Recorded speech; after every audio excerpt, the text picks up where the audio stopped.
Shadecraft issue number 4 from Image Comics. So yeah, I've been loving this series so far. I've reviewed every issue so far, and they've been great. And unfortunately, this is where we hit the lowest point in this series. This wasn't a terrible issue. It just went in a direction I wasn't really a fan of. And yeah, well, let's get into it. We'll talk about it as we get there. So in the last issue, it turns out that Angela, the woman who's teaching Zadie her shade powers, she drops the bombshell that the Shadow Rick is not really your brother. Your brother is not infecting this shadow. He's not possessing this shadow. This is a figment of your imagination. Like, you created this shadow. He's like an imaginary friend. You made him. And Zadie's like, no, that's not true. Like, you're my brother. But Angela says, that's not the case. And even the brother is like, well, like, I've been joking and keeping up a brave face, but deep down, I kind of figured, maybe she's right. Like, this isn't the life. I can't live like this, surrounded by life that isn't mine. Like, maybe we should go our separate ways. Like, Angela says, like, I'll take him to a place where he can interact with other shadow creatures and live his own life and stuff. And this whole scene just didn't sit well with me because Zadie and Ricky give up way too quickly, especially Zadie. Zadie gives up way too quickly on this, which doesn't make any sense because you would think, okay, she puts up a little bit of a fight, but even then she kind of caves in. And it's like, your brother's in a coma. You just developed these shadow powers. You believe your shadow is now affected by your brother's soul or something, like his conscious.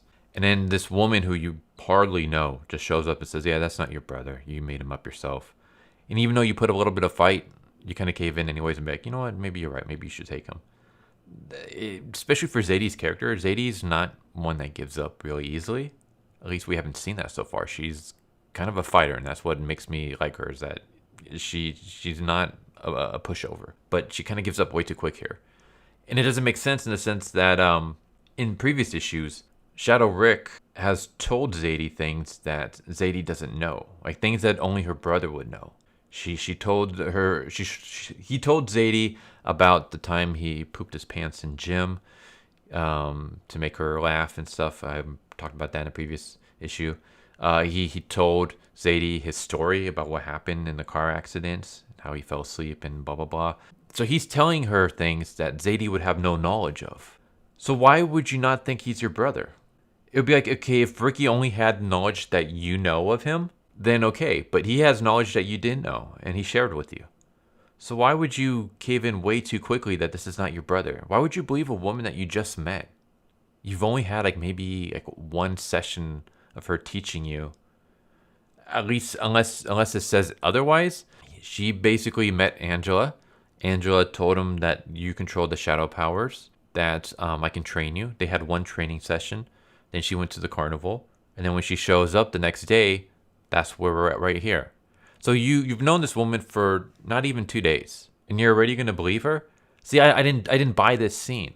And this scene sets up the next arc. So because I didn't buy this scene, I'm not really into the rest of this arc, because I feel like we got to this point. I don't want to say under false pretense. What's the word I want to use? We got here very weakly. I don't know how else to put it. I know I'm a writer, but I'm better when I can think of stuff and not just say stuff off the top of my head. But it's like in a horror movie when you have characters, or just a movie in general, where you have the characters doing stupid things to move the plot forward, things that don't make any sense. So it kind of takes you out of it. And that's what this is. Zadie didn't put up much of a fight. She caved in way too easily about this not being her brother, that I didn't really buy it. And because of that, the rest of the issue and the arc that's going to be following just seems really weak. It doesn't, I'm not really into it, because it was like a character did a really stupid, dumb thing and it's not like, I know people do dumb things in real life, but this is like common sense kind of stuff. So yeah, it bothered me. So Zadie goes back home, and her parents basically tell her that they moved their brother's body somewhere else. Like the nurses came and took him away. So like we can always visit him whenever we want and stuff, but he's no longer in the house. And then we have like a family dinner. And while they're having their dinner, Zadie and the mom are yelling at each other. Basically, Zadie's pissed off that she feels like the mom gave up on Ricky. Meanwhile, the mom is pissed off at Zadie because she's like, you're the one that always said he wasn't coming back and that I was mothering, him too much and constantly spending too much time with his body, basically, in a sense, because he's in a coma. And as they're doing this, shadows starts filling up the room. And the dad's like, guys, shadows. And then the mom apologizes. And then that's when Zadie realizes, oh, holy cow, like, you can do Shadecraft too? And then that's when the mom gets pissed off. Like, where did you hear that term? And we get a story where basically the mom, as a kid, developed these shadow powers. She was living off the streets. Angela showed up and basically recruited her to the government, where the mom pretty much became like an assassin. Like the mom was doing covert missions using her shadow powers to get into places that normal people couldn't. And then when she wanted to get out, because it was basically, this was a job that was kind of chipping away at her and she didn't want to do this anymore, Angela basically refused, like, the job ends when we tell you to. So she ran away, started a new life, and that's when they discovered that the Angela lied and that Ricky really was possessing Zadie's shadow. And not only do they have the shadow, but they also have Ricky's body now, and now they have to get him back. And there's a little bit more, but I'm not going to really go into that because I don't ever want to spoil any of my reviews. So yeah, what would I give this issue? 7 out of 10. Maybe that's bias. Maybe like a 6 point. This is the weakest issue so far, and I'm not liking the direction that I went to, and I'll explain why. Other than what I explained earlier about the fact that I feel like Zadie gave up way too easily. I mean, it turns out Zadie was right, that it really was her brother and stuff, which of course made sense because, again, like I said earlier, he was telling you things that you wouldn't know, that only your brother would know.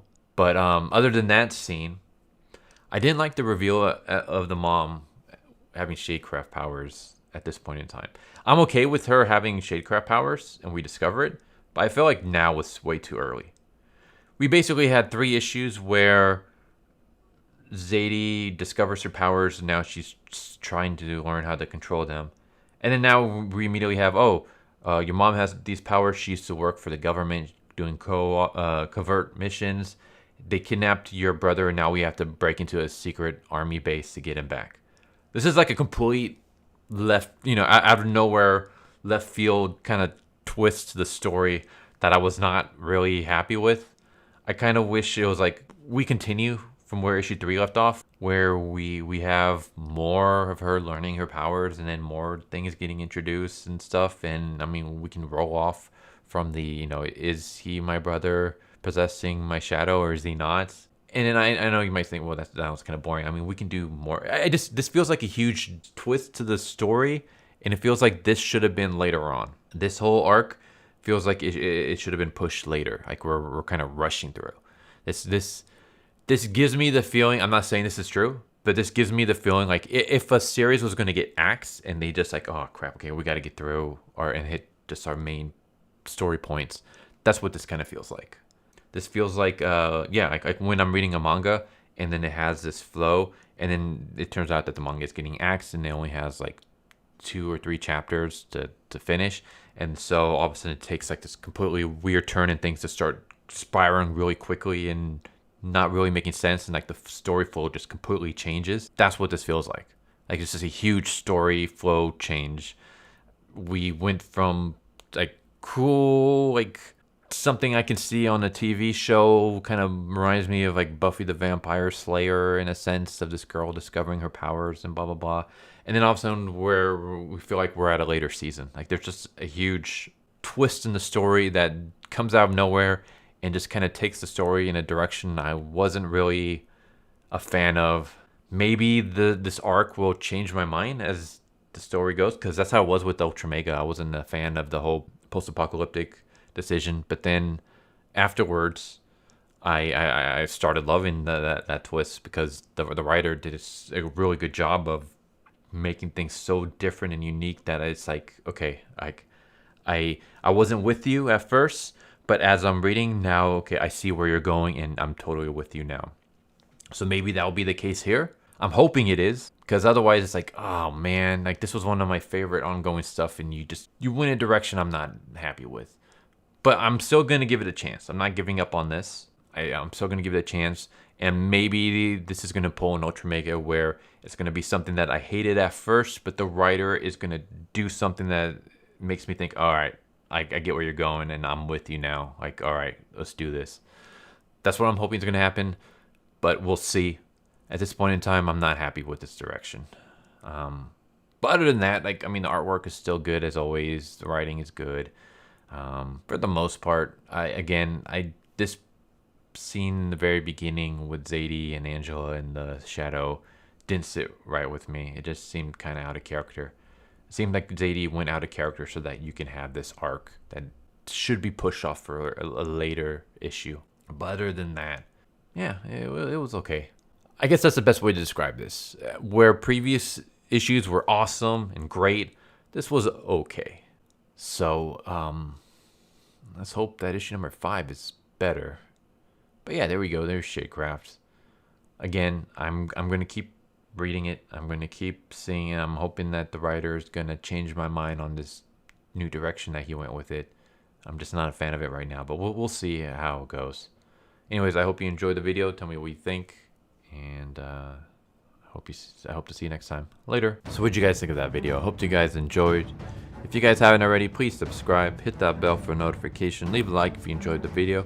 And if you didn't enjoy the video, thank you for watching it this far, and I hope the next video is more to your liking.